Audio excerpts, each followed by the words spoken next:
aie pitié de moi et relève-moi. Il dit, celui qui mangeait mon pain, celui qui s'asseyait sur la même table avec moi, celui à qui je faisais parfois du bien, se lève contre moi aujourd'hui. Mais il dit, Seigneur, relève-moi. Frère, ce cri n'est pas seulement le cri d'un homme désespéré. Cette prière n'est pas la prière seulement d'un homme désespéré, mais c'est la prière de quelqu'un qui a confiance que le Dieu vers qui il crie, ce Dieu-là a la capacité de vraiment le relever.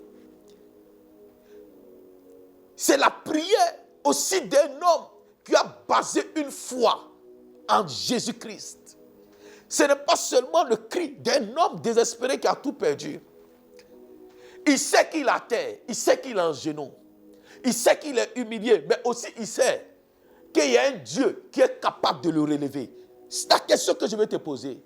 Est-ce que tu as la foi que ce soir, de ta chute, Dieu peut encore utiliser quelqu'un, une amie, un homme, un frère, un pasteur, un leader, un père spirituel pour te relever de tes échecs?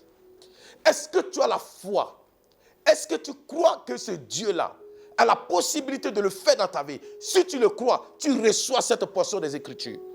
Tu reçois cette force parce que ce Dieu-là va entrer dans ta vie et tu vas comprendre.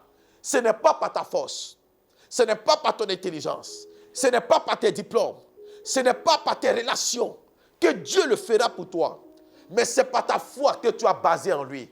Par la conviction que tu as que ce Dieu-là existe vraiment et qu'il est capable de le faire. C'est à partir de ta conviction, de ta foi, que ce Dieu-là va opérer dans ta vie.